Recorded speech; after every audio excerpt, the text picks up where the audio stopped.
അല്ലാഹുവിന്റെ പ്രവാചകൻ സല്ലല്ലാഹു അലൈഹി വസല്ലമ തങ്ങളോട് സഹാബികൾ ചോദിച്ചു, യാ റസൂലല്ലാഹ്, നല്ല മരണത്തിന്റെ അടയാളമെന്ന് പറഞ്ഞു തരുവോ നബിയേ? നല്ല മരണത്തിന്റെ അടയാളം എന്തെന്നറിയുമോ? ഇനി മുതൽ മയ്യത്ത് കാണുന്ന സമയത്ത് നോക്കണം ചെറുപ്പക്കാരോ. എന്റെ പ്രിയപ്പെട്ടവരെ, വീട്ടിൽ ആരെങ്കിലും മരണപ്പെട്ട പെട്ടെന്ന് ആ മനുഷ്യന്റെ മുഖത്ത് നോക്കിയാൽ കാണുന്ന ചില അടയാളങ്ങളുണ്ട്. അല്ലാഹുവിന്റെ പ്രവാചകൻ ഇവിടെന്ന് പറയുകയാണ്, ആ മനുഷ്യന്റെ നെറ്റിത്തടമെന്ന് വിയർക്കുകയാണ്, മൂക്കിന്റെ ദ്വാരമെന്ന് വികസിക്കുകയാണ്.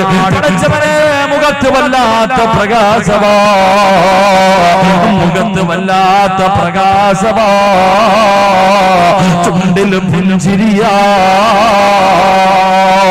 ഇതുപോലെ എത്രയോ ജനാസ കണ്ടിട്ടുണ്ട്. ചിലരുടെ മുഖത്ത് നോക്കിയാ കണ്ണെടുക്കാ തോന്നുന്നില്ലോ. പിന്നെയും പിന്നെയും ഇങ്ങനെ നോക്കുകയാണ്. കിടന്നുറങ്ങുന്ന മനുഷ്യനെ പോലെ, കിടന്നുറങ്ങുന്ന മനുഷ്യനെ പോലെ പ്രവാചകൻ അവിടെന്ന് പറഞ്ഞു, അല്ലാഹ്, അവരുടെ മുഖത്ത് വല്ലാത്ത പ്രകാശമാ. കാരണമെന്തെന്നറിയുവോ? കാരണമെന്തെന്നറിയുവോ? എന്റെ പ്രിയമുള്ളവരെ, എങ്ങനെയാണ് മലക്കുകൾ കടന്നു വരുന്നത്? അല്ലാഹുവിനെ ഭയന്നുകൊണ്ട് ജീവിക്കുന്ന മനുഷ്യരുണ്ടല്ലോ, അവരുടെ റൂഹ് പിടിക്കുന്നതിന് മലക്ക് കടന്നു വരുന്നത് എങ്ങനെയാണ്? പടച്ചവരെ, വീടിന്റെ മുന്നിൽ വന്നിട്ട് പറയും, അസ്സലാമു അലൈക യാ വലിയല്ലാഹ്. വീടിന്റെ മുന്നിൽ വന്ന് സലാം പറയുകയാ. നിന്റെ കണ്ണിന്റെ മുന്നിൽ കടന്നു വന്നിട്ട് വെള്ള വസ്ത്രവും ധരിച്ച് സുഗന്ധമടിക്കുന്ന രീതിയിൽ പുഞ്ചിരിക്കുന്ന മുഖത്തോട് അതാ മലക്കുൽ മൗത്ത് അനുയായികളും കടന്നു വന്നിട്ട് അവിടെ നിന്ന് നിന്റെ മുന്നിൽ സലാം പറയുകയാണ്. അല്ലാഹുവിന്റെ കരുണ ലഭിച്ചവന്, അല്ലാഹു നിന്നെ ഇഷ്ടപ്പെട്ടിരിക്കുന്നു, അല്ലാഹു നിന്നെ തൃപ്തിപ്പെട്ടിരിക്കുന്നു. പടച്ചവനെ, മലക്കുകൾ വന്നിട്ട് പറഞ്ഞു കൊടുക്കുകയാ, ആ മനുഷ്യന്റെ റൂഹങ്ങ് പിടിക്കാൻ തുടങ്ങുകയാണ്. ആ മനുഷ്യന്റെ റൂഹ് പിടിക്കാൻ തുടങ്ങുകയാ. വേദന സഹിക്കാൻ കഴിയാതെ കടന്നു പിടയുമ്പോ ചുറ്റുഭാഗം മുഴുവനും മലക്കുകൾ ഇങ്ങനെ കൂടി നിൽക്കുകയാണ്. അവര് സ്വാഗതം പറയുകയാണ്, അവര് സ്വാഗതം പറയുകയാ. أيتها النفس المطمئنة ارجعي إلى ربك راضية مرضية فادخلي في عبادي وادخلي جنتي. മരണസമയത്ത് ചുറ്റുഭാഗത്ത് മലക്കുകൾ നിന്നിട്ട് അവിടെ നിന്ന് സ്വാഗതം പറയുകയാ. എന്തിനാ കരയുന്നത്? എന്തിനാ പേടിക്കുന്നത്? എന്തിനാ വിളിച്ചു പോകുന്നത്? നോക്ക്, കണ്ടോ മലക്കുകളെ നിരന്ന് നിൽക്കുന്നത് കണ്ടോ? നിങ്ങളെ കൊണ്ടുപോകാനാ,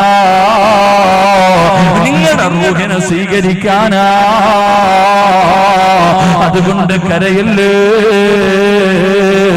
മലക്കുകളെ സ്വാഗതം പറഞ്ഞു കൊടുക്കുകയാണ്.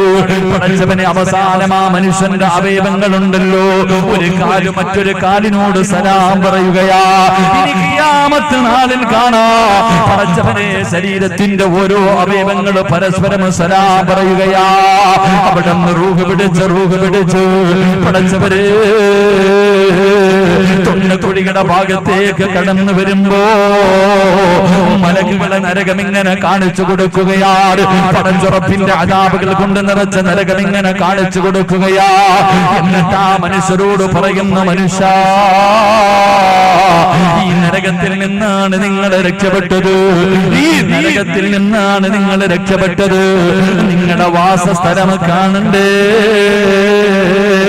വാബുശിറൂ ബിൽ ജന്ന. മരണസമയത്ത് ഇങ്ങനെ കാണിച്ചു കൊടുക്കുകയാ, അല്ലാഹുവിന്റെ സ്വർഗ്ഗമങ്ങ് കാണിച്ചു കൊടുക്കുകയാ. എന്റെ പ്രിയമുള്ളവരെ, അല്ലാഹുവിന്റെ പ്രവാചകൻ അവിടെന്ന് പറയുകയാ, അല്ലാഹുവിന്റെ റസൂൽ പറയുകയാ, മരണം അല്ലാഹു കൊടുത്തു വിടുന്ന സമ്മാനവാ. എന്റെ പ്രിയമുള്ളവരെ, മരണത്തിന് ഓരോ പദവിയുണ്ട്. അല്ലാഹു അമലുകൾക്കനുസരിച്ചിട്ട് മരണം മനോഹരമാക്കുകയാണ്. ഒന്നാമത്തെ മരണം എന്തെന്നറിയുവോ? ഒന്നാമത്തെ മരണം എന്തെന്നറിയുവോ? അവർക്ക് ലാ ഇലാഹ ഇല്ലല്ലാഹ്, മരിക്കാൻ കിടക്കുന്ന മനുഷ്യന്റെ ചാരത്ത് നിന്ന് പറഞ്ഞു കൊടുക്കണമെന്നാണ് ഈ ദിക്ർ. ഏതെങ്കിലും ഒരു മനുഷ്യർ അവന്റെ അവസാന വാക്ക് ലാ ഇലാഹ ഇല്ലല്ലാഹയാണെങ്കിൽ അവൻ സ്വർഗ്ഗവാസിയാണെന്ന് നബി മുഹമ്മദ് മുസ്തഫ. നബി മുഹമ്മദ് മുസ്തഫ സല്ലല്ലാഹു അലൈഹി വസല്ലമ തങ്ങൾ പറഞ്ഞു, മരിക്കുമ്പോഴും വിവിഐപി ആയിട്ട് മരിക്കണം. അല്ലാഹു ഭാഗ്യം തരുമാറാകട്ടെ, അല്ലാഹു ഭാഗ്യം തരുമാറാകട്ടെ. മരണം വിവിഐപി എന്ന് പറഞ്ഞാൽ എങ്ങനെയാണെന്നറിയാമോ?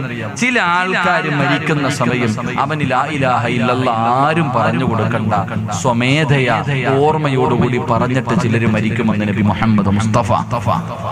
ഉറക്കെ നബി മുഹമ്മദ് മുസ്തഫ മരിക്കുന്ന സമയത്ത് സ്വന്തമായിട്ട് പറയും ലാ ഇലാഹ ഇല്ലല്ലാഹ്. അല്ലാഹു ഭാഗ്യം തരുമാറാകട്ടെ, അല്ലാഹു ഭാഗ്യം തരുമാറാകട്ടെ.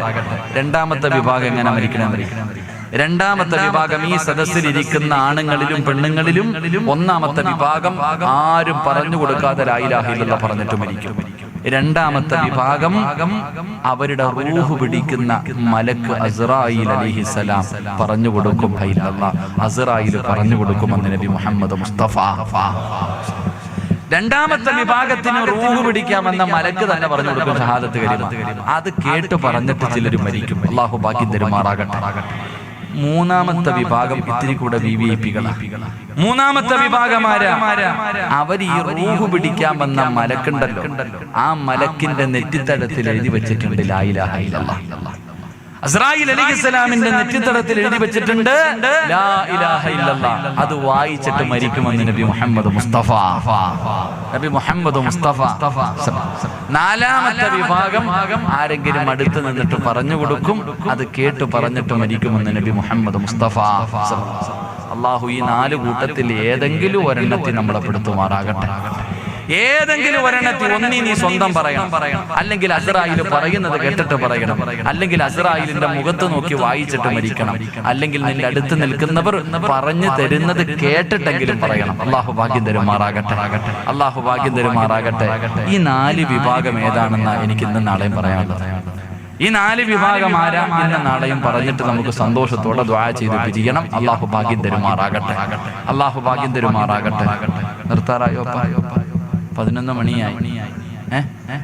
11 നിർത്താറായോ? ബോറടിച്ചോ? ബോറടിച്ചു കഴിഞ്ഞ് നിർത്തണം. കാരണം എന്ത്? നിസ്കരിക്കുന്ന സമയത്ത് പോലും ഉസ്താദന്മാര് വലിയ സൂറത്ത് ഓതാൻ പാടില്ല. നിസ്കരിക്കുന്ന സമയത്ത് നിങ്ങൾ നോക്കത്തില്ല, ഇയാൾക്ക് എന്തോടെ എന്നും ഖുൽ ഹുവല്ലാഹ് മാത്രമേ ഉള്ളൂ അല്ലേ? ഉസ്താദിന് വലിയ സൂറത്ത് ഓതാൻ അറിയാഞ്ഞിട്ടല്ല, ഓതാൻ അറിയാം. നിസ്കരിക്കുന്ന സമയത്ത് ഉസ്താദന്മാര് ചെറിയ സൂറത്ത് ഓതിയിട്ട് നിസ്കരിക്കണം. കാരണം എന്തേ? ഉസ്താദിന്റെ പുറകിൽ രോഗികൾ നിൽക്കുന്നുണ്ട്, രോഗം പിടിച്ചവരുണ്ട്, പ്രായമുള്ളവരുണ്ട്, പല അത്യാവശ്യത്തിന് പോകേണ്ടവർ നിസ്കരിക്കാൻ വേണ്ടി ചാടി കയറിയത്. അപ്പൊ ഉസ്താദ് ബക്കറ ഓതിക്കൊണ്ടിരുന്ന പുറകെ നിൽക്കുന്നവനെന്താ പറയും? പണ്ടാരോടങ്ങാൻ കയറി നിർത്തുന്നില്ലല്ലോ അല്ലേ? എന്റെ പ്രിയമുള്ളവരെ, നിസ്കരിക്കുന്ന സമയത്ത് പോലും തന്റെ പുറകിൽ നിൽക്കുന്നവരെ ബുദ്ധിമുട്ടിക്കാൻ പാടില്ല എന്ന് നബി മുഹമ്മദ് മുസ്തഫ. അപ്പൊ പിന്നെ വഅദ് കേൾക്കാൻ വന്നവരെ ബുദ്ധിമുട്ടിക്കാൻ പാടുണ്ടോ? ഇല്ല. ഇൻഷാ അല്ലാഹ്. അപ്പൊ ഇൻഷാ അല്ലാഹ് ഒരു അരമണിക്കൂറും കൂടി ഇരിക്കൂലേ? അരമണിക്കൂറും കൂടെ ഉറക്കപ്പറ ഇരുന്നൂടെ? കൈവക്കി. ആ പൈസ ചോദിക്കുമ്പോൾ ഇതുപോലെ പൊക്കിക്കോണം. ഇന്ന് ചോദിക്കുമ്പോൾ ഇതുപോലെ ചാടി പൊക്കണം. അല്ലാഹു ബർക്കത്ത് ചെയ്യുമാറാകട്ടെ. വേണ്ടപ്പ ബക്കറ്റ് പിരിവുണ്ടല്ലോ അല്ലേ? വേണ്ട, അവസാനം എടുത്താൽ മതി. കാരണം ഇടയിലെടുത്താൽ എഴുന്നേറ്റ് ഓടും. അതിനൊരു വിഭാഗമുണ്ട്, ബക്കറ്റ് എടുക്കുമ്പോ പോകാൻ.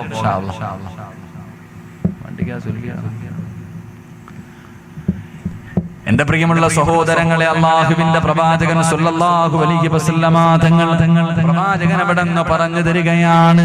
അല്ലാഹുവിന്റെ പ്രവാചകൻ പറഞ്ഞു, ഈ 4 രീതിയിലാണ് ചിലര് ലാ ഇലാഹ ഇല്ലല്ലാഹ് പറഞ്ഞിട്ട് മരിക്കുന്നത്. അല്ലാഹു ആ കൂട്ടത്തിൽ പെടുത്തുമാറാകട്ടെ. അല്ലാഹു ആ 4 വിഭാഗത്തിൽ ഏതെങ്കിലും ഒരു വിഭാഗത്തിൽ പെടുത്തുമാറാകട്ടെ. ഉറക്കപ്പറ, അല്ലാഹു പെടുത്തുമാറാകട്ടെ. മനുഷ്യ സ്വർഗത്തിൽ പോകാൻ വേറെ വലിയ അമലൊന്നും വേണ്ട. സ്വർഗത്തിൽ പോകാൻ വലിയ അമലൊന്നും വേണ്ട. ചാവാൻ കിടന്ന ഒരു പട്ടിക്ക് വൃത്തികെട്ട ഒരു പെണ്ണ് കുടിക്കാൻ അല്പം വെള്ളം കൊടുത്തപ്പോ അല്ലാഹു സ്വർഗം കൊടുത്തെന്ന് നബി മുഹമ്മദ് മുസ്തഫ. വ്യഭിചാരിയായ ഒരു പെണ്ണ് മരണത്തോട് മല്ലടിച്ചുകൊണ്ട് കിടന്ന ഒരു നായ്ക്ക് ഇത്തിരി വെള്ളം കൊടുത്തപ്പോഴാ സ്വർഗത്തിൽ പോയ. പള്ളിക്ക് സ്വർഗത്തിൽ പോകാനുള്ള 2 എളുപ്പ വഴി പറഞ്ഞുതരാം. സ്വർഗത്തിൽ പോകാനുള്ള 2 എളുപ്പ വഴി പറഞ്ഞുതരട്ടെ. ഒന്ന് പള്ളിക്കകത്ത് കിടക്കുന്ന പൊടിയുണ്ടല്ലോ, പള്ളിക്കകത്ത് കിടക്കുന്ന പൊടിയെടുത്ത് വെളിയിൽ കളഞ്ഞാൽ പെട്ടെന്ന് സ്വർഗത്തിൽ പോകാമെന്ന് നബി മുഹമ്മദ് മുസ്തഫ. പള്ളിക്കകത്ത് പൊടി കണ്ട ഇത് മോദി സാഹിബിനുള്ളതാണ് നമ്മൾ വിചാരിക്കുന്നത് അല്ലേ? പള്ളിക്കകത്ത് പൊടി കിടക്കുന്നത് കണ്ടാൽ പെട്ടെന്ന് എടുത്ത് കളയണം. കാരണം എന്താ? അവന് പെട്ടെന്ന് സ്വർഗത്തിൽ പോകാമെന്ന. അള്ളാഹു നമുക്ക് ഭാഗ്യം തരുമാറാകട്ടെ. വഴി കിടക്കുന്ന കല്ലുകളൊക്കെ എടുത്ത് മാറ്റി, ജനങ്ങൾക്ക് തടസ്സമുണ്ടാകുന്ന കാര്യങ്ങളൊക്കെ എടുത്ത് മാറ്റിക്കഴിഞ്ഞാൽ സ്വർഗത്തിൽ പോകാമെന്ന. അള്ളാഹു നമുക്കൊക്കെ സ്വർഗം നൽകി അനുഗ്രഹിക്കുമാറാകട്ടെ. അള്ളാഹു ഖൈറും ബറക്കത്തും ഐശ്വര്യവും നൽകി അനുഗ്രഹിക്കുമാറാകട്ടെ. നിങ്ങൾക്ക് ആർക്കെങ്കിലും ബറക്കത്ത് വേണമെന്നുള്ളൊരു പെട്ടെന്ന് കൈവക്കി. ചിലര് പൊക്കത്തില്ല, കാരണം ബറക്കത്ത് എന്താന്ന് വാപ്പയ്ക്ക് അറിയില്ല. ജന വെക്കാത്ത അള്ളാഹു ബറക്കത്ത് നൽകുമാറാകട്ടെ. എന്റെ പ്രിയമുള്ളവരെ, സുബഹിക്ക് ശേഷം ഉറങ്ങല്ലേ എന്ന് നബി മുഹമ്മദ് മുസ്തഫ. എപ്പോ ഉറങ്ങരുത്? സുബഹിക്ക് ശേഷം സുബഹിക്ക് ശേഷം ഉറങ്ങിയാൽ വീടിന്റെ ബർക്കത്ത് നഷ്ടപ്പെട്ടു പോകും. അള്ളാഹു കാത്തുരക്ഷിക്കുമാറാകട്ടെ. എപ്പോ ഉറങ്ങാൻ പാടില്ല? ഇവിടെ സുബഹിക്ക് തന്നെ എഴുന്നേൽക്കുന്നില്ല, പിന്നല്ലേ സുബഹിക്ക് ശേഷം. സുബഹിക്ക് ശേഷം എന്ത് ബർക്കത്തില്ലേ? അള്ളാഹു നമുക്ക് ഈമാൻ തരുമാറാകട്ടെ. ബർക്കപ്പർ അള്ളാഹു ഈമാൻ തരുമാറാകട്ടെ. എന്റെ പ്രിയമുള്ളവരെ, ബർക്കത്ത് ഉണ്ടാകാനുള്ള ചില വഴികളുണ്ട്. സമയമുണ്ടെങ്കിൽ അവസാനം പറയാം, നമ്മളൊന്ന് ഓർമ്മപ്പെടുത്തിയാൽ മതി.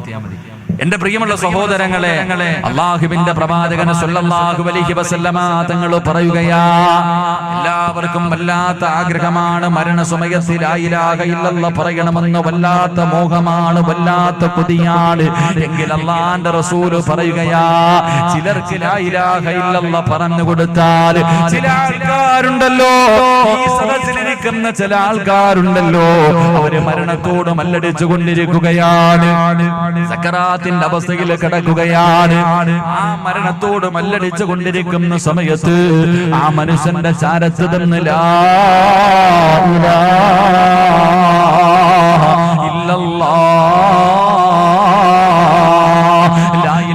ഇല്ലല്ലാഹ് എന്ന് പറഞ്ഞു കൊടുത്ത പടച്ചവനെ, അവരുടെ നാവ് പൊക്കിയിട്ട് പറയാ കഴിയില്ലെന്ന് നബി മുഹമ്മദ് മുസ്തഫ സല്ലല്ലാഹു അലൈഹി വസല്ലമ തങ്ങൾ പറയുകയാ, ചിലർക്ക് അതിന് കഴിയില്ല. അവന്റെ നാവ് പൊക്കിയിട്ട് ലാ ഇലാഹ ഇല്ലല്ലാഹ് എന്ന് പറഞ്ഞിട്ട് മരിക്കാൻ കഴിയൂല. അല്ലാഹുവിന്റെ പ്രവാചകൻ അവിടെന്ന് പറയുകയാ, ആ നഷ്ടവാളി ആരെന്നറിയുമോ? ആ പരാജയപ്പെട്ടവൻ ആരെന്നറിയുമോ? എന്റെ പ്രിയമുള്ളവരെ, മരണസമയത്ത് ലാ ഇലാഹ ഇല്ലല്ലാഹ് പറഞ്ഞു കൊടുത്താൽ പറയാൻ കഴിയാത്ത 5 വിഭാഗം ആൾക്കാരുണ്ടെന്ന് നബി മുഹമ്മദ് മുസ്തഫ സല്ലല്ലാഹു അലൈഹി വസല്ലമ തങ്ങൾ പറയുമ്പോ, ഒന്നാമത്തെ വിഭാഗം ഏതെന്നറിയുമോ? മരണസമയത്ത് ലാ ഇലാഹ ഇല്ലല്ലാഹ് പറയാൻ കഴിയാത്ത ഒന്നാമത്തെ വിഭാഗമാരാ? അല്ലാഹുവിന്റെ റസൂൽ പറയുന്ന സ്വഹാബ, നമസ്കാരത്തിൽ അലംഭാവം കാണിക്കുന്നവനുണ്ടല്ലോ, അവന് സഹാദത്ത് കലിമ പറയാൻ കഴിയില്ലെന്ന് നബി മുഹമ്മദ് മുസ്തഫ സല്ലല്ലാഹു അലൈഹി വസല്ലമ തങ്ങൾ പറയുമ്പോ, നമസ്കരിക്കാത്തവന്റെ കാര്യമല്ല, അല്ലാഹുവേ, നമസ്കരിക്കുന്ന മനുഷ്യന്റെ കാര്യമാണ് പറയുന്നത്. നമസ്കാരത്തിൽ അലംഭാവം കാണിക്കുന്നവരുണ്ടല്ലോ, കൃത്യനിഷ്ഠതയില്ലാത്തവരുണ്ടല്ലോ, അലസനെ പോലെ മടിയനെ പോലെ നിസ്കരിക്കുന്നവരുണ്ടല്ലോ. എന്റെ പ്രിയമുള്ളവര്, അല്ലാഹുവിന്റെ വിശുദ്ധമായ ഖുർആൻ, അറഅയ്തല്ലദീ യുകദ്ദിബു ബിദ്ദീൻ ഫദാലികല്ലദീ യദ്ഉൽ യതീം വലാ യഹുദ്ദു അലാ തുആമിൽ മിസ്കീൻ ഫവൈലുൽ ലിൽ മുസല്ലീൻ അല്ലാഹുവിന്റെ വിശുദ്ധമായ ഖുർആൻ പറയുകയാ, വൈലെന്ന് പറയുന്ന നരകം നമസ്കരിക്കാത്തവനല്ല, വൈലെന്ന് പറയുന്ന പടച്ചുറപ്പിന്റെ നരകം നിസ്കരിക്കുന്നവർക്കുള്ളതാ. എങ്ങനെ നിസ്കരിക്കുന്നവർക്കറിയുമോ? അല്ലാഹുവിന്റെ റസൂല് പറഞ്ഞു, ഫവൈലുൽ ലിൽ മുസല്ലീൻ അല്ലദീന ഹും അൻ സ്വലാത്തിഹിം സാഹൂൻ. നമസ്കാരത്തിൽ അലംഭാവം കാണിക്കുന്നവരുണ്ടല്ലോ. പടച്ചവനെ, നമസ്കാരം ഒരു കോമാളിത്തരം പോലെയാണ് ചിലർക്ക്. അവന് വൈലെന്ന് പറയുന്ന നരകമുണ്ടെന്ന് പറയുമ്പോ, എന്റെ പ്രിയമുള്ള ചെറുപ്പക്കാരാ, മോനെ, അല്ലാഹുവിന്റെ പ്രവാചകൻ ഇവിടെന്ന് പറയുകയാ, അല്ലാഹുവിന്റെ പ്രവാചകൻ സ്വല്ലല്ലാഹു അലൈഹി വസല്ലമ തങ്ങളെ പറയുകയാണ്, അല്ലാഹുവേ, വൈലെന്ന് പറയുന്ന നരകം നമസ്കരിക്കുന്നവനാണെന്ന് പറയുമ്പോ നിസ്കരിക്കാത്തവന്റെ കാര്യം പറയാനില്ല. എന്തിനാ കുഴപ്പമുണ്ടോ?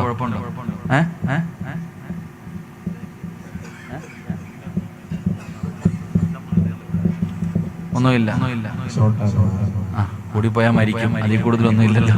മരണത്തെ കുറിച്ചല്ലേ പറയാൻ. അല്ലാഹു നല്ല മരണം തരുമാറാകട്ടെ. എല്ലാവരും മാറിയിരുന്നു അങ്ങോട്ട് നോക്കാം. നിങ്ങൾ എന്തിനാ പേടിക്കണം? ഞാനല്ലേ കരണ്ടിന്റെ അടുത്തിരിക്കണേ. അടിച്ച ആദ്യം എനിക്കല്ലേ അടിക്കല്ലേ. അല്ലാഹുവിന്റെ പ്രവാചകൻ സ്വല്ലല്ലാഹു അലൈഹി വസല്ലമ തങ്ങളെ നമസ്കരിക്കാത്തവന്റെ കാര്യമല്ല പറയുന്നത്. അല്ലാഹുവേ, നിസ്കരിക്കാത്ത മനുഷ്യനുണ്ടല്ലോ, അവന് കാഫിറാണെന്ന് മഹാനായ സയ്യിദുനാ ഉമർ ഇബ്നുൽ ഖത്താബ് റളിയല്ലാഹു തആല അൻഹു പറയുകയാ, നമസ്കരിക്കാത്തവന് കാഫിറാണ്. ഒരു വഖത്ത് നമസ്കാരം ഏതെങ്കിലും ഒരു മനുഷ്യന് കാരണമില്ലാതെ മുടക്കി കഴിഞ്ഞാൽ, ഒരൊറ്റ വഖത്ത് നമസ്കാരം ഈ സദസ്സിലിരിക്കുന്ന ഏതെങ്കിലും ഒരു മനുഷ്യന് കാരണമില്ലാതെ ഒരു വഖത്ത് നിസ്കാരം എന്ന് മുടക്കിയിട്ടുണ്ടോ, അവന് കാഫിറാണെന്ന് മഹാനായ ഉമർ ഇബ്നുൽ ഖത്താബ് റളിയല്ലാഹു തആല അൻഹു പറയുമ്പോ, എങ്ങനെയാ വരുന്നതെന്നറിയുമോ? നാളെ പടച്ചുറപ്പിന്റെ പരലോകത്ത് നമസ്കരിക്കാത്തവന് കടന്നു വരുന്നത് പന്നിയുടെ കോലത്തിലാ. പ്രവാചകനവിടെന്ന് പറയുന്നു, കബറിന്റെ അകത്ത് നിന്ന് എഴുന്നേറ്റ് വരുന്നത് പന്നിയുടെ രൂപത്തിലാണ് കടന്നു വരുന്നത്. പ്രവാചകന് മെഹ്റാജിന്റെ രാത്രിയിൽ നോക്കുമ്പോ ഒരു വല്ലാത്ത കാഴ്ച കാണുകയാ. നിസ്കരിക്കാൻ മടി കാണിക്കുന്ന ചെറുപ്പക്കാരാ, മോനെ, അല്ലാഹുവിന്റെ പ്രവാചകൻ സ്വല്ലല്ലാഹു അലൈഹി വസല്ലമ തങ്ങൾ പറയുകയാണ്, മെഹ്റാജിന്റെ രാത്രിയിൽ അല്ലാഹുവിന്റെ റസൂൽ നോക്കുമ്പോ ഒരു വിഭാഗം ജനങ്ങളുടെ തലയുടെ മുകളിലേക്ക് മലക്കുകൾ പാറക്കല്ലെടുത്തിടുകയാണ്. അല്ലാഹുവേ, ഭയാനകമായ പാറക്കല്ലെടുത്തു കൊണ്ടുവന്ന് ചില ചെറുപ്പക്കാരുടെ തലയുടെ മുകളിലേക്ക് ഇടുകയാണ്. പപ്പടം പൊട്ടുന്നത് പോലെ, പൊടിയുന്നത് പോലെ അവന്റെ തലച്ചോറ് വരെ പൊട്ടിച്ചിതറുകയാ.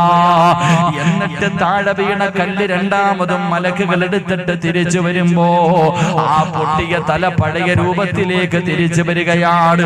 പിന്നെയും മലക്കുകൾ അവന്റെ തലയിലിടുകയാണ്.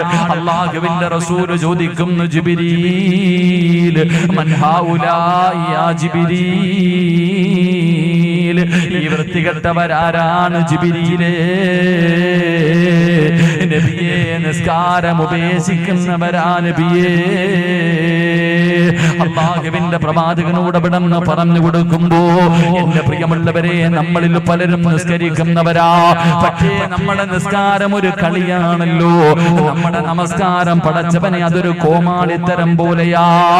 എന്റെ പ്രിയപ്പെട്ട ചെറുപ്പക്കാരാ, മഹാനായ നബി മുഹമ്മദ് മുസ്തഫ സല്ലല്ലാഹു അലൈഹി വസല്ലമ തങ്ങള് അല്ലാഹുവിന്റെ പ്രവാചകൻ നോക്കുമ്പോ ഒരു മനുഷ്യൻ നിന്ന് നിസ്കരിക്കുകയാണ്. ആ മനുഷ്യൻ നമസ്കാരത്തിന്റെ ഇടയിൽ തന്റെ താടിയൊന്ന് നേരെയാക്കുകയാണ്. അല്ലാഹുവിന്റെ പ്രവാചകൻ നമസ്കാരം കഴിഞ്ഞപ്പോൾ ആ ചെറുപ്പക്കാരൻ അടുത്തേക്ക് വിളിക്കുകയാണ്. താടി പിടിച്ച് നേരെയാക്കിയ മനുഷ്യൻ അടുത്തേക്ക് വിളിച്ചിട്ട് അല്ലാഹുവിന്റെ റസൂൽ ചോദിച്ചു, നിനക്ക് അല്ലാഹനെ പേടിയില്ലേടാ? നിന്റെ ഹൃദയത്തിന്റെ അകത്ത് അല്ലാഹയെ കുറിച്ചുള്ള ചിന്തയില്ലേ? നമസ്കരിക്കുമ്പോ താടി നേരെയാക്കുന്നല്ലോ. ഈ കണക്കിലാണ് നീ മരിക്കുന്നതെങ്കിൽ നീ എന്റെ സമുദായമായിട്ടാണ് മരിച്ചതെന്ന് കരുതല്ലേ. എന്റെ പ്രിയമുള്ളവരെ, നമസ്കാരത്തിൽ താടി നേരെയാക്കിയ ഒരു മനുഷ്യനോട് അല്ലാഹുവിന്റെ പ്രവാചകൻ അവിടെ നിന്ന് ഓർമ്മപ്പെടുത്തുമ്പോ ഇന്ന് നമ്മുടെ നമസ്കാരം എങ്ങനെയെന്നറിയോ? പടച്ചവരെ, എന്റെ പ്രിയപ്പെട്ട സഹോദരങ്ങളോട് സഹോദരിമാരോട് പറയാനുള്ളത്, സ്വർഗത്തിൽ പോകണമെങ്കിൽ ഒരുപാട് നിസ്കാരം വേണമെന്നില്ല. ഒരു വഖത്ത് നിസ്കാരം മതി നിനക്ക് സ്വർഗം കിട്ടാൻ. ഒരേ ഒരു വഖത്ത് മതി നിനക്ക് സ്വർഗത്തിൽ പോകാൻ. അല്ലാഹുവേ, പ്രവാചകൻ അവിടെ നിന്ന് പറയുന്ന ഒരു മനുഷ്യൻ നമസ്കരിക്കുന്നതിന് വേണ്ടി കൈകെട്ടുമ്പോ വലതുഭാഗത്തൊരു മലക്ക് കടന്നു വരികയാ, ഇടതുഭാഗത്ത് ശൈത്താനും കടന്നു വരികയാ. എന്നിട്ട് പടച്ചവരെ, ഞാനും നിങ്ങളും നമസ്കരിക്കുന്നതിന് വേണ്ടി കൈകെട്ടി കഴിയുമ്പോ ശൈത്താൻ അടുത്ത് നിന്നിട്ട് മറന്നുപോയ കാര്യങ്ങൾ മുഴുവനും വദാ പറഞ്ഞു തരികയാണ്.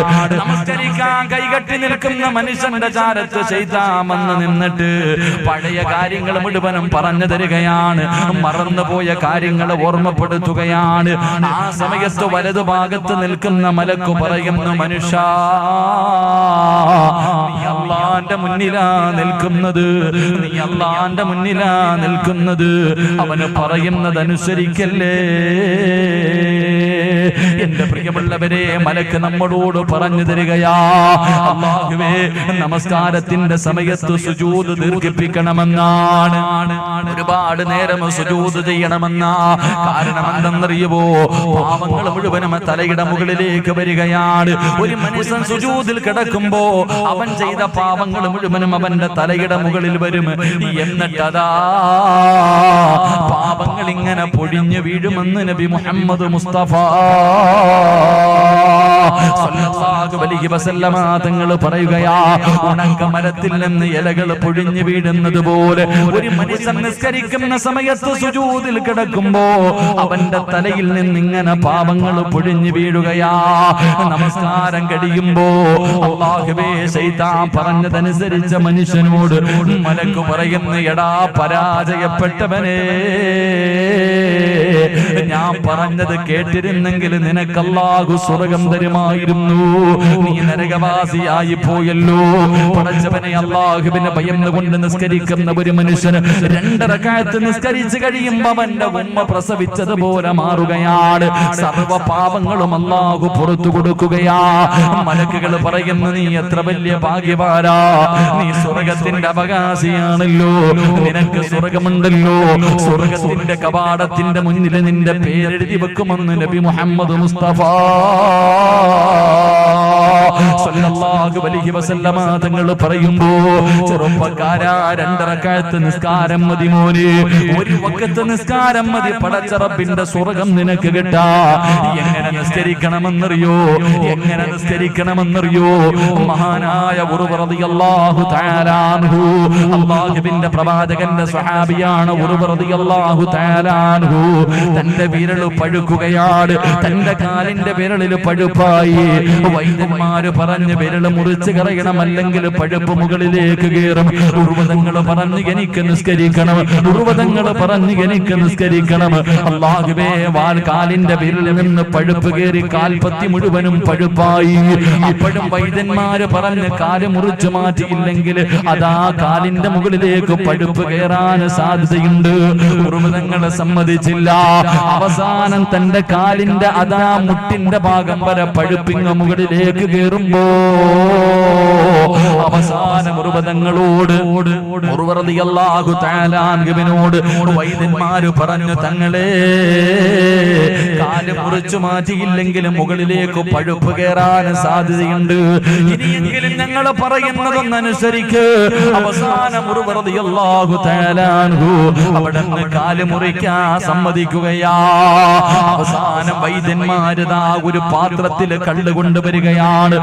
റളിയല്ലാഹു തആല അൻഹുവിന്റെ കയ്യിൽ കൊടുത്തിട്ട് പറഞ്ഞു, തങ്ങളെ, ഈ കള്ള് കുടിക്കണം. അല്ലാഹുവേ, അവിടുന്ന് ഞാൻ പറഞ്ഞു, ഉർവതങ്ങൾ പറഞ്ഞു, ഞാൻ കുടിക്കൂല. ഇത് കുടിച്ചാലേ കാല് മുറിക്കാൻ പറ്റൂ. വേദന അറിയാതിരിക്കണമെങ്കിൽ ഇത് കുടിക്കണമല്ലോ, വേദന അറിയാതിരിക്കണമെങ്കിൽ ഇത് കുടിക്കണമല്ലോ. എന്റെ പ്രിയമുള്ളവരെ, അവസാനം റളിയല്ലാഹു തആല അൻഹു പറഞ്ഞു, നിങ്ങൾക്ക് എന്റെ കാലല്ലേ മുറിക്കേണ്ടത്, നിങ്ങൾക്ക് എന്റെ കാലല്ലേ മുറിക്കേണ്ടത്. അതിന് നിങ്ങൾ എന്നെ കൊണ്ട് കള്ളു കുടിപ്പിക്കണ്ട. മഹാനായ ഉമർ റളിയല്ലാഹു തആല അൻഹു പറഞ്ഞു തന്നെന്നറിയോ, ഞാനൊന്ന് വുദുവെടുത്തിട്ട് 2 റക്അത്ത് നിസ്കരിക്കാം. ഞാൻ വുദുവെടുത്തിട്ട് 2 റക്അത്ത് നിസ്കരിക്കാം.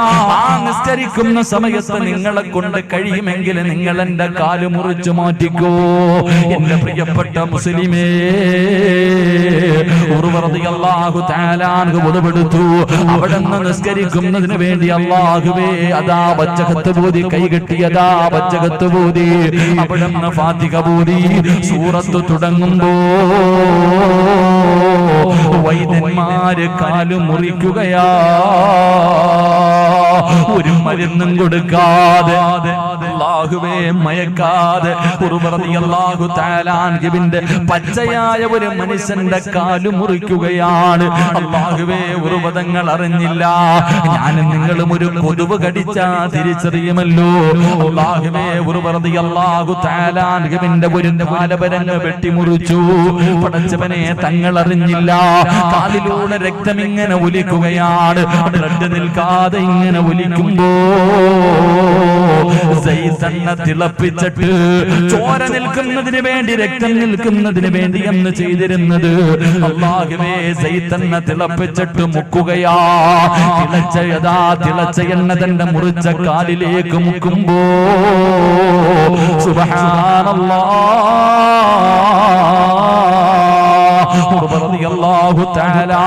പിടഞ്ഞങ്ങ് വീഴുകയാ. അവിടുത്തെ ബോധമങ്ങ് നഷ്ടപ്പെട്ടു പോയി. പടച്ചവരെ, വൈദ്യന്മാര് മുഴുവനും ഇങ്ങനെ അതാ അവിടുന്ന് ബോധം തിരിച്ചു വരുന്ന സമയത്ത് കാല് മുറിച്ചു മാറ്റി എന്ന് പറയാൻ വേണ്ടി എല്ലാവരും നിൽക്കുമ്പോ അല്ലാഹു ആ മനുഷ്യന് കൊടുത്ത മറ്റൊരു പരീക്ഷണം എന്തെന്നറിയോ? അല്ലാഹുവേ, തന്റെ മക്കളിൽ അവസാനത്തെ ചെറിയ മകനുണ്ടല്ലോ, ഒട്ടകം ചവിട്ടികെട്ട് മരിക്കുകയാ. അല്ലാഹുവേ, ഒട്ടകത്തിന്റെ ചവിട്ട് കൊണ്ട് തന്റെ ചെറിയ മകനങ്ങ് മരണപ്പെട്ടു. ഉറുവതങ്ങളെ ബോധം കെട്ട് കിടക്കുകയാണ്. ബോധം തിരിച്ചു വരുമ്പോ ആദ്യം എന്താണ് പറയേണ്ടത്? നിങ്ങളുടെ ചെറിയ മകനതാ മരിച്ചെന്ന് പറയണോ? കാല് മുറിച്ചു മാറ്റിയ കാര്യം പറയണോ? വൈദ്യന്മാര് എല്ലാവരും ഇങ്ങനെ വല്ലാത്ത പ്രയാസത്തിലാണ്. ഉമർ റളിയല്ലാഹു തആല അൻഹു തനിക്ക് ബോധം തിരിച്ചു വന്നപ്പോ വൈദ്യന്മാര് പറഞ്ഞു, തങ്ങളെ നിങ്ങളുടെ കാല് മുറിച്ചു മാറ്റി തങ്ങളെ. അവിടുന്ന് പറഞ്ഞു, ഇന്നാ ലില്ലാഹി വ ഇന്നാ ഇലൈഹി റാജിഊൻ. അൽഹംദുലില്ലാഹ്. രണ്ടാമതായി പറഞ്ഞു, തങ്ങളെ നിങ്ങളുടെ ചെറിയ മകനും മരണപ്പെട്ടു പോയി തങ്ങളെ. അപ്പോഴും പറഞ്ഞു, ഇന്നാ ലില്ലാഹി അൽഹംദുലില്ലാഹ്. എല്ലാവരും അത്ഭുതത്തോടെ ചോദിച്ചു, കാല് മുറിച്ചു മാറ്റിയിട്ടും അൽഹംദുലില്ലാഹ് പറഞ്ഞതെന്താ? അവിടുന്ന് പറഞ്ഞു, അല്ലാഹു എനിക്ക് 2 കാല് തന്നിട്ട് ഒരെണ്ണമല്ലേ എടുത്തു മാറ്റിയല്ലോ, ഒരു കാല് പടച്ച റബ്ബ് എനിക്ക് നൽകിയല്ലോ. എന്നിട്ട് പറയുന്നു, എന്റെ മക്കളിൽ ഒരാളെയല്ലേ അല്ലാഹു തിരിച്ചു വിളിച്ചുള്ളൂ, എനിക്ക് ബാക്കി മക്കളെ പടച്ചവൻ തന്നല്ലോ എന്ന് പറഞ്ഞിട്ട് ഉമർ റളിയല്ലാഹു തആല അൻഹു ഇരുന്ന് കരയുകയാ. പടച്ചവരെ, അവിടുന്ന് വൈദ്യന്മാര് ചോദിച്ചു, എന്തിനാ കരയുന്നത്? എന്തിനാ കരയുന്നത്?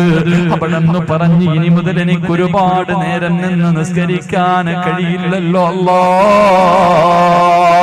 ഇനി മുതൽ ഒരുപാട് സമയം നിസ്കരിക്കാൻ എനിക്ക് ഒരു കാലല്ലേ ഉള്ളൂ അല്ലാഹുവേ, എനിക്ക് കഴിയില്ലല്ലോ എന്നോർത്തിട്ടാണ് കരയുന്നതെന്ന് പറയുമ്പോ, ചെറുപ്പക്കാരാ, നമസ്കാരം എന്ന് പറഞ്ഞാൽ അതാണടാ പൊന്നുമൂര്. നമ്മൾ കാണിക്കുന്ന കോമാളിത്തരമല്ല, ചാടിക്കേറി പള്ളിക്കകത്ത് പോയിട്ട് അല്ലാഹുവിനെ കളിയാക്കല. അല്ലാഹുവിന്റെ മുന്നിലാണ് നിൽക്കുന്നത്. എന്റെ പ്രിയമുള്ളവരെ, എന്റെ പ്രിയപ്പെട്ട ചെറുപ്പക്കാരാ, അതുകൊണ്ട് ജീവിതത്തിൽ ഒരിക്കലെങ്കിലും ഇതുപോലെ നിസ്കരിക്കണം. ഒരു ജീവിതത്തിൽ ഒരിക്കലെങ്കിലും നീ ഇതുപോലെ നിസ്കരിച്ചാ നീ സ്വർഗത്തിന്റെ അവകാശിയാണെന്ന് നബി മുഹമ്മദ് മുസ്തഫ.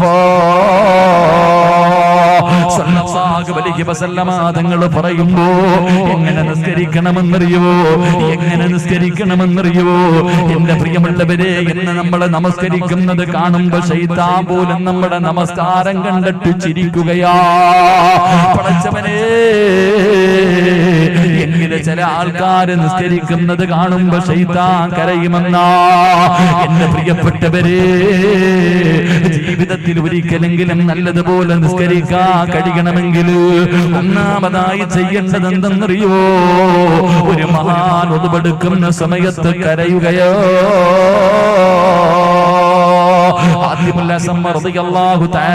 പറയുന്നുണ്ട്, ഒന്നുപെടുക്കുന്ന സമയത്തെ കരയുകയാണ്, കൈകാലുകൾ വിറയ്ക്കുകയാണ്, കൈകാലുകൾ വിറയ്ക്കുകയാണ്, നിറമങ്ങ് മാറുകയാണ്.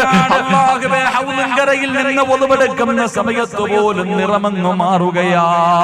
എന്തിനാ തങ്ങളെ കരയുന്നത്? എന്തിനാ തങ്ങളെ കരയുന്നത്? ഇന്ന് വരെ നമ്മൾ ആരെങ്കിലും ഒന്നുപെടുക്കുന്ന സമയത്ത് കരഞ്ഞിട്ടുണ്ടോ? നമ്മൾ ആരെങ്കിലും ഇന്ന് വരെ ചിന്തിച്ചിട്ടുണ്ടോ? മഹാനവറുകൾ പറയുന്ന, എന്തിനാ ഒതുവെടുക്കുന്ന സമയത്ത് കരയുന്നതെന്നറിയോ? ഈ ഒതുവെടുക്കുന്നത് അല്ലാഹനെ കാണാനാ. എന്നെ പടച്ച റബ്ബിനെ കാണുന്നതിന് വേണ്ടിയാ ഞാൻ ഒതുവെടുക്കുന്നത്. പിന്നെ എങ്ങനെയാ ഞാൻ കരയാതിരിക്കുക? പടച്ചവനെ, ഒതുവെടുക്കുമ്പോഴേ കരയണം ചെറുപ്പക്കാരാ. കാരണം നിന്റെ പാപങ്ങൾ ആ സമയത്ത് പൊറുക്കുന്ന സമയമാ. കരഞ്ഞുകൊണ്ട് ഒതുവെടുത്തിട്ട് പള്ളിക്കകത്ത് കയറുകയാണ്. പടച്ചവനെ കാമത്ത് കൊടുത്തു. നമസ്കരിക്കാൻ ഇമാമ് വന്നു നിന്നു. എല്ലാവരും സഫ് കെട്ടി നിന്നു. അതാ കൈകെട്ടുന്നതിന് തൊട്ട് മുമ്പ്, കൈകെട്ടുന്നതിന് തൊട്ട് മുമ്പ് പടച്ചവനെ എങ്ങനെയാണ് നിസ്കരിക്കേണ്ടതെന്നറിയുമോ? കണ്ണു തുറന്നു നോക്ക് ചെറുപ്പക്കാരാ. കണ്ണിന്റെ മുന്നിൽ കാണേണ്ടത് എന്തെന്നറിയുവോ? അല്ലാഹുവിന്റെ വിശുദ്ധ കഅബാലയമുണ്ടല്ലോ. പടച്ചവന്റെ കഅബാലയം നിന്റെ കണ്ണിന്റെ മുന്നിലേക്ക് കടന്നു വരണം. ആ കറുത്ത കഅബാലയം പടച്ചവരെ, ആ കഅബാലയത്തെ കണ്ടുകൊണ്ട് നിസ്കരിക്കുന്നവനെ പോലെ, ആ കഅബാലയത്തിന്റെ മുറ്റത്ത് നിന്നിട്ട് ആ കഅബ തന്റെ കണ്ണുകൊണ്ട് കണ്ടിട്ട് നിസ്കരിക്കുന്നവനെ പോലെ പടച്ചവനെ, നീ നിന്റെ കണ്ണുകൊണ്ട് കഅബാലയം കാണണം. എന്നിട്ട് അവിടെ നിന്ന് പറയുകയാ, നിന്റെ കഴുത്തിന്റെ പുറകിലേക്കൊന്ന് തിരിഞ്ഞു നോക്കണേ. നാളെ സുബഹി നമസ്കരിക്കുന്ന ഓരോ മനുഷ്യനും തന്റെ തലയുടെ പുറകിലേക്ക് തിരിഞ്ഞു നോക്കണം. ഒരു മനുഷ്യൻ ഇങ്ങനെ കാത്തു നിൽക്കുകയാണ്, ഒരാള് നിന്നെ ഇങ്ങനെ കാത്തു നിൽക്കുകയാ. പെട്ടെന്ന് നിസ്കരിക്കടാ, പെട്ടെന്ന് നിസ്കരിക്കടാ. ആരാ പുറകിൽ കാത്തു നിൽക്കുന്നതെന്നറിയുവോ? മലക്കുൽ മൗത്ത് അസ്റായീൽ അലൈഹിസ്സലാം നിന്റെ പുറകിൽ ഇങ്ങനെ കാത്തു നിൽക്കുകയാ. എന്തിനെന്നറിയുവോ? നിന്നെ കൊണ്ടുപോകാ. പെട്ടെന്ന് നിസ്കരിക്കടാ, പോകാ സമയമായി. പെട്ടെന്ന് നിസ്കരിക്കെന്ന് പറഞ്ഞിട്ട് അസ്റായീൽ നിന്റെ തൊട്ടു പുറകിൽ നിന്നെ കൊണ്ടുപോകാൻ ഇങ്ങനെ കാത്തു നിൽക്കുകയാ. വലതു ഭാഗത്തേക്ക് നോക്കുമ്പോ അല്ലാഹുവിന്റെ സ്വർഗമാണ് കാണേണ്ടത്, അല്ലാഹുവിന്റെ സ്വർഗമാണ് കാണേണ്ടത്. ഇടതു ഭാഗത്തേക്ക് നോക്കുമ്പോ കാണേണ്ടത് അല്ലാഹുവിന്റെ നരകവാ. ചിന്തിക്കണമല്ലോ, ഈ നമസ്കാരം ശരിയായ ഈ സ്വർഗം എനിക്കുള്ളതാ. ഈ നമസ്കാരം ശരിയായില്ലെങ്കിൽ എന്റെ കിടക്കുന്ന വീട് ഈ നരകവാ. പടച്ചവനെ, അതാ മഹാനബികൾ അഞ്ചാമതായി പറയുകയാണ്, നാളത്തെ സുബഹി നിന്റെ ജീവിതത്തിൽ അവസാനത്തെ നല്ല കാര്യമാ. സലാം വീട്ടിക്കടിഞ്ഞ ഒരു സുബ്ഹാനല്ലാഹ് പറയാ നീ ഇല്ലടാ ചെറുപ്പക്കാരാ. പിന്നെ നിനക്കൊരു അൽഹംദുലില്ലാ പറയാ സമയമില്ലോ. ജീവിതത്തിൽ അവസാനത്തെ നല്ല കാര്യം ഈ നമസ്കാരമാണെന്നുള്ള ബോധത്തോടുകൂടി ഏതെങ്കിലും ഒരു മനുഷ്യൻ നമസ്കരിച്ച അവന്റെ നമസ്കാരം കണ്ടിട്ട് ശൈത്താൻ കരയും. മോനെ, എന്റെ പ്രിയമുള്ളവരെ നിസ്കരിക്കേണ്ടത് എങ്ങനെയാ? അതുകൊണ്ട് നമസ്കാരം അലംഭാവത്തോട് കാണുന്ന എന്റെ പ്രിയപ്പെട്ട ചെറുപ്പക്കാരോട്, മോനെ, കണ്ണിന്റെ മുന്നിലൂടെ ജനങ്ങളതാ പ്രായമുള്ളവര് പള്ളിയിൽ പോകുന്നത് കണ്ടാൽ കേറില്ലല്ലോ. മോനെ, ആരോടാ വാസി കാണിക്കുന്നത്? ആരോടാ വാസി കാണിക്കുന്നത്? മലക്കുൽ മൗത്ത് അസ്റായീൽ അലൈഹിസ്സലാം. അല്ലാഹുവിന്റെ പ്രവാചകൻ പറയുകയാണ്, ഒരിക്കൽ ഒരു മനുഷ്യൻ മരണത്തോട് മല്ലടിച്ചുകൊണ്ട് കിടക്കുമ്പോ അല്ലാഹുവിന്റെ റസൂൽ തലയുടെ ഭാഗത്ത് നിൽക്കുകയാണ്. അല്ലാഹുവിന്റെ റസൂൽ ആ ചെറുപ്പക്കാരന്റെ തലയുടെ ഭാഗത്ത് നിൽക്കുമ്പോ അതാ മലക്കുൽ മൗത്ത് ഇറങ്ങി വരികയാണ്. പടച്ചവരേ, മലക്കുൽ മൗത്തിനെ കാണുമ്പോ റസൂലുള്ളാഹി തളർന്നു വീഴുകയാ, കൈകാലുകൾ വിറയ്ക്കുകയാണ്. പടച്ചവനെ, ഈ ഭയാനകമായ രൂപം കണ്ടിട്ട് അല്ലാഹുവിന്റെ റസൂൽ ചോദിക്കുന്നു, എന്ത് രൂപമാണ് ഇസ്രായീൽ? വല്ലാത്ത ദുർഗന്ധമടിക്കുന്നല്ലോ. നിന്നെ കണ്ടിട്ട് പേടി തോന്നുന്നു ഇസ്രായീലേ. ഈ കിടക്കുന്നത് കാഫിറല്ല, മുസ്ലിമാ. ഈ ചെറുപ്പക്കാരൻ മുസ്ലിമാണല്ലോ. എന്തിനാ നീ ഈ രൂപത്തിൽ ഇറങ്ങി വന്നത്? നിനക്കൊന്ന് നല്ലതുപോലെ വന്നുകൂടെ? അല്ലാഹുവിന്റെ റസൂലിനോട് പറയുന്നു, നബിയേ, ഇവന്റെ അടുക്കൽ നിൽക്കല്ലേ നബിയേ, ഈ വൃത്തികെട്ടവന്റെ അടുക്കൽ നിൽക്കല്ലേ. ഇറങ്ങിപ്പോ നബിയേ, ഇറങ്ങിപ്പോ നബിയേ. ഇവനോട് ഞാൻ കരുണ കാണിക്കില്ല, ഇവനോടൊരു പരിഗണനയുമില്ല. എന്റെ പ്രിയമുള്ളവര്, മലക്കുൽ മൗത്ത് പോലും അവിടെ നിന്ന് പറയുമെന്ന് പ്രവാചകൻ പറയുമ്പോ, എന്റെ പ്രിയപ്പെട്ട ചെറുപ്പക്കാരാ, മോനെ നന്നാകടാ പൊന്നുമോന്. എന്റെ സംഘാരകൾ ഉൾപ്പെടെ എല്ലാവരോടും പറയുകയാ, 5 വഖത്ത് നമസ്കാരത്തിന്റെ വിഷയത്തിൽ അലംഭാവം കാണിക്കല്ലേ. അവസാനത്തെ വഖത്ത് നിസ്കരിച്ചിട്ടേ മരിക്കാവൂ, അവസാനത്തെ വഖത്ത് നിസ്കരിച്ചിട്ടേ മരിക്കാവൂ. പടച്ചവനെ, ഇന്ന് വാതിന് വരുമ്പോ എന്റെ മനസ്സിന്റെ ഉള്ളിൽ വല്ലാത്ത വേദനയാ. കാരണം എവിടെന്നാ വരുന്നതെന്നറിയോ? ഇന്ന് വാതിന് വരുന്നതിന് മുമ്പ് പടച്ചവനെ, എന്റെ പ്രിയ സുഹൃത്ത് റഫീഖ്, പടച്ചവനെ, അവരുടെ നാട്ടിൽ 2 ദിവസം മുമ്പ് ഒരു കുടുംബത്തിലെ 3 മക്കൾ ഒരുമിച്ചങ്ങ് മരണപ്പെട്ടു പോയല്ലോ. 2 മക്കളും ഒരു പെൺകുട്ടിയും, ആകെയുണ്ടായിരുന്ന 3 മക്കളും പടച്ചവനെ വെള്ളത്തിന്റെ അകത്ത് മുങ്ങി മരിച്ചു പോയല്ലോ. അല്ലാഹുവേ, ആ മരിച്ച വീട് കണ്ടിട്ടാ വരുന്നത്, ആ മരിച്ച വീട്ടിൽ കയറി ദുആ ചെയ്തിട്ടാ വരുന്നത്. പടച്ചവനെ, എന്ത് പറഞ്ഞ് സമാധാനിപ്പിക്കണമെന്നറിയില്ല. അല്ലാഹുവേ, ആ പ്രിയപ്പെട്ട മക്കളുടെ വാപ്പ ഇങ്ങനെ ഇരുന്ന് കരയുന്ന ഉസ്താദേ, ഞാൻ പറഞ്ഞു, നിങ്ങളുടെ മക്കൾക്ക് അല്ലാഹു ഷഹീദിന്റെ കൂലി കൊടുത്തല്ലോ. വെള്ളത്തിൽ മുങ്ങി മരിക്കുന്നവർക്ക് ഷഹീദിന്റെ കൂലിയുണ്ടെന്നാ. 3 ശുഹദാക്കളുടെ വാപ്പയല്ലേ, 3 ശുഹദാക്കളുടെ വാപ്പയല്ലേ നിങ്ങള്? 3 ശുഹദാക്കളെ വളർത്താൻ അല്ലാഹു നിങ്ങൾക്ക് ഭാഗ്യം നൽകിയല്ലോ. നിങ്ങൾ സ്വർഗത്തിന്റെ അവകാശിയാണല്ലോ. എന്തിനാ നിങ്ങൾ കരയുന്നതെന്ന് ചോദിക്കുമ്പോ, ഉസ്താദേ, മരിക്കുന്നത് വരെ ജീവിക്കണമല്ലോ, മരിക്കുന്ന കാലം വരെ ഇങ്ങനെ ജീവിക്കണമല്ലോ. 3 മക്കളുടെ മയ്യത്ത് ഒറ്റ ദിവസം കണ്ട വാപ്പയാ. അല്ലാഹുവേ, പടച്ചവരേ, ആ കുടുംബത്തിന് ക്ഷമ കൊടുക്കണേ അല്ലാ. മോനെ, ഇത്രയുള്ളടാ ജീവിതത്തിന്റെ വില. ഒരു കൊതുകിന്റെ ചിറകിന്റെ വില പോലുമില്ല പൊന്നുമോനെ. നിന്റെ ജീവിതത്തിൽ എപ്പോഴെവിടെ വെച്ചാണ് മരണം വരുന്നതെന്നറിയില്ല, ഏത് രൂപത്തിലാണ് വരുന്നതെന്നറിയില്ലോ. എന്റെ പ്രിയമുള്ളവരെ, എപ്പോ എവിടെ വെച്ച് വന്നാലും അവസാനത്തെ വഖത്തും നിസ്കരിച്ചിട്ട് മരിക്കണം ചെറുപ്പക്കാരാ. എന്റെ പ്രിയപ്പെട്ട ഉപ്പമാരോട് പടച്ചവനെ, ഞാനൊരു മനുഷ്യനെ പറഞ്ഞു തരാ. നിങ്ങൾക്കൊക്കെ നല്ല പരിചയമുള്ള ഒരു മനുഷ്യനെ ഞാൻ പറഞ്ഞു തരാ. പടച്ചവനെ, വീടിന്റെ മുൻഭാഗം മുഴുവനും വൃത്തിയാക്കുകയാണ്. പടച്ചവനെ, പതിവില്ലാതെ വീടിന്റെ മുൻഭാഗം മുഴുവനും വൃത്തിയാക്കുന്നു. മക്കള് ചോദിച്ചു, എന്തിനാ വാപ്പാ വീടിന്റെ മുൻഭാഗം മുഴുവനും വൃത്തിയാക്കുന്നത്? അല്ലാ,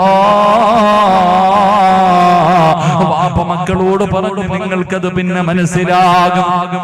അത് നിങ്ങൾക്ക് പിന്നെ മനസ്സിലാകും. കല്യാണ വീടിന്റെ കല്യാണം വരുമ്പോ വീട് വൃത്തിയാക്കുന്നത് പോലെ വീടിന്റെ പരിസരം മുഴുവനും വൃത്തിയാക്കുകയാ. അവസാനം അവിടെ നിന്ന് പറഞ്ഞു നിങ്ങൾക്കത് പിന്നെ മനസ്സിലാകും. അല്ലാഹുവേ, അന്ന് വൈകുന്നേരം സമയമെത്തിയപ്പോ ഭാര്യയോട് ഭാര്യ വിളിച്ചിട്ട് പറഞ്ഞു, പെണ്ണെ എന്നെ നീ ഒന്ന് കുളിപ്പിക്കുവോ, എന്നെ നീ ഒന്ന് കുളിപ്പിക്കുവോ. അവസാനം ഭാര്യ കുളിപ്പിക്കുകയാണ്. കുളിപ്പിക്കുന്ന സമയത്ത് പറഞ്ഞു, ഇനി ഒരിക്കലും നിനക്കെന്നെ കുളിപ്പിക്കാൻ കഴിയില്ല. അല്ലാഹുവേ, അവിടെ നിന്ന് കുളിച്ചു. ഭാര്യ ഭർത്താവിനെ കുളിപ്പിച്ചു. അത് കഴിഞ്ഞിട്ട് പറഞ്ഞു, ഒതുവെടുത്തിട്ട് നമുക്ക് നിസ്കരിക്കാം. ഭാര്യയും ഭർത്താവും കൂടെ നിസ്കരിച്ചു. നിസ്കാരം കഴിഞ്ഞിട്ടല്ല ഭർത്താവ് ഭാര്യയോട് പറഞ്ഞു, പെണ്ണേ എന്നെ മരിക്കുന്ന ദിവസം നിസ്കരിക്കണമെന്ന് വല്ലാത്ത മോഹമായിരുന്നു. അല്ലാഹു എനിക്കതിനുള്ള ഭാഗ്യം തന്നില്ലോ എന്ന് യാത്രയും പറഞ്ഞിട്ട് കിടന്നതാ. എന്റെ പ്രിയമുള്ളവര്, അവസാന പടച്ചറപ്പിന്റെ തീരുമാനത്തിന്റെ മുന്നിലങ്ങ് യാത്രയായപ്പോ ആരെക്കുറിച്ചാ പറഞ്ഞതെന്നറിയുവോ? പാറന്നൂർ ഉസ്താദിന്റെ ചരിത്രമാ പറഞ്ഞു തരുന്നത്. അതുകൊണ്ട് എന്റെ പ്രിയമുള്ള സഹോദരാ, മോനെ, മരണം എപ്പോഴെവിടെ വെച്ചാണ് വരുന്നതെന്നറിയില്ല. ഇന്നലെ പള്ളിയിലേക്ക് ജുമയ്ക്ക് പോകുമ്പോ പടച്ചവന്റെ ചെറുപ്പക്കാര് പാണ്ടിലൂരിയുടെ അടിയിൽ നിന്ന് രാവിലെ വീട്ടിൽ നിന്ന് വെളിയിലേക്ക് ഇറങ്ങിയ രണ്ട് മക്കളാണ്. പടച്ചവരെ, മോനെ അവസാനം കണ്ണിന്റെ മുന്നിൽ കിടന്ന് പിടഞ്ഞുകൊണ്ട് മരിക്കുമ്പോ അല്ലാഹുവേ, കണ്ടവര് മുഴുവനും ഓടുകയാണ്. ലോറിയുടെ ഡ്രൈവർ വിളിച്ചു കൂവിക്കൊണ്ടാ ഓടുന്നത്. അവസാനം ഫയർഫോഴ്സ് വന്നിട്ട് പടച്ചവനെ വല്ലാത്തൊരവസ്ഥയിൽ അവിടെ നിന്ന് മയ്യത്തെടുക്കുമ്പോ, ചെറുപ്പക്കാരാ, ജീവിതത്തിന് വില ഇത്രയേ ഉള്ള പൊന്നുമോനെ, എപ്പോഴെവിടെ വെച്ചാണ് മരണം വരുന്നതെന്നറിയില്ലോ. ഏത് സമയത്ത് എവിടെ വെച്ച് വന്നാൽ സമ്മാന പൊതി വാങ്ങുന്നത് പോലെ മരണം വാങ്ങണം മോനെ. അർഹമുറഹീമായ അല്ലാഹ്, കരുണക്കടലായ അല്ലാഹ്, ദയാലുവായ അല്ലാഹ്, പടച്ചവനെ പെട്ടെന്നുള്ള മരണങ്ങളെ തൊട്ട് ഞങ്ങളെ നീ കാക്കണേ അല്ലാഹ്. അപകട മരണങ്ങളെ തൊട്ട് കാക്കടേ തമ്പുരാന്. മയ്യത്ത് പോലും നല്ല നിലയിൽ കുളിപ്പിക്കാൻ കഴിയാത്ത അവസ്ഥയിൽ നീ ഞങ്ങളെ മരിപ്പിക്കല്ല അല്ലാഹ്. സംഘാടകർ ബക്കറ്റുമായിട്ട് മുന്നിലേക്ക് കടന്നു വരികയാ. ഓടേണ്ടവർക്ക് ഓടാ, ഇപ്പോഴല്ലേ ഓടാൻ പറ്റൂ. മലക്കുൽ മൗത്ത് വന്നാൽ എവിടെയോടാരാ? ഇത് നിങ്ങളുടെ മുന്നിലേക്ക് കടന്നു വരുമ്പോ മനസ്സറിഞ്ഞുകൊണ്ട് റബ്ബേ, ഇൽമു പഠിപ്പിക്കുന്ന ഒരു മദ്രസയുടെ പ്രവർത്തനത്തിന് വേണ്ടിയല്ലേ, മനസ്സറിഞ്ഞുകൊണ്ട് നല്ല സദക്ക കൊടുക്കാൻ കഴിയുമോ? നല്ല ഒരു സദക്ക കൊടുക്കാൻ കഴിയുമോ? സദക്ക ഇടുന്ന സമയത്ത് പറയണമല്ലോ, മരിക്കുന്ന ദിവസവും സ്വന്തം കൈകൊണ്ട്, മരിക്കുന്ന ദിവസവും സ്വന്തം കൈകൊണ്ട് ഒന്നുപെടുത്തിട്ട് നിസ്കരിച്ചിട്ട് മരിക്കാൻ ഭാഗ്യമ തരണേ അല്ലാ, ഭാഗ്യമ തരണേ അല്ലാ. ഒരു നിയത്തോടെ ഒരു നല്ല സദഖ എടുത്തു. അല്ലാഹുവേ, റഹീമായ അല്ലാഹ്, കരുണക്കടലായ അല്ലാഹ്, ആരെല്ലാം ഒരു നല്ല സദഖ കൊടുക്കുന്നു അവർക്ക് റബ്ബേ നീ ആഫിയത്തും ദീർഘായുസ്സും കൊടുക്കണേ അല്ലാഹ്.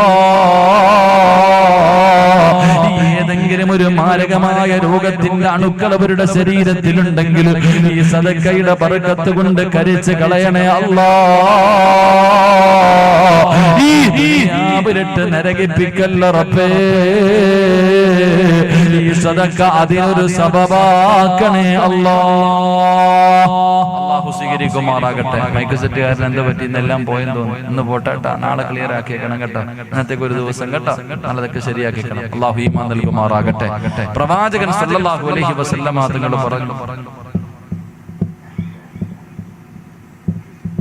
മരണസമയത്ത് ലാ ഇലാഹ ഇല്ലല്ലാഹ് പറയാൻ കഴിയാത്ത ഒന്നാമത്തെ വിഭാഗം നിസ്കരിക്കാത്തവരല്ല, നിസ്കാരത്തിൽ അലംഭാവം കാണിക്കുന്നവരാണെന്ന് നബി മുഹമ്മദ് മുസ്തഫ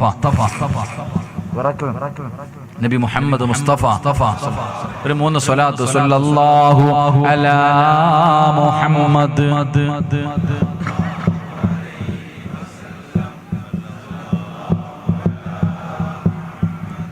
സല്ലല്ലാഹു അലൈഹി വസല്ലം. അല്ലാഹുമ്മ സ്വല്ലി അലാ മുഹമ്മദ് യാ റബ്ബി സ്വല്ലി അലൈഹി വസല്ലം. അല്ലാഹു സ്വീകരിക്കുമാറാകട്ടെ. ഉറക്കെ അല്ലാഹു സ്വീകരിക്കുമാറാകട്ടെ. അല്ലാഹുവേ, ആരെല്ലാം മനസ്സറിഞ്ഞുകൊണ്ടൊരു നല്ല സദഖ കൊടുക്കുന്നു, അല്ലാഹുവേ പടച്ചവനെ ഇവരുടെ ഇരു ലോകവും നീ വിജയത്തിലാക്കി കൊടുക്കണേ റഹ്മാൻ.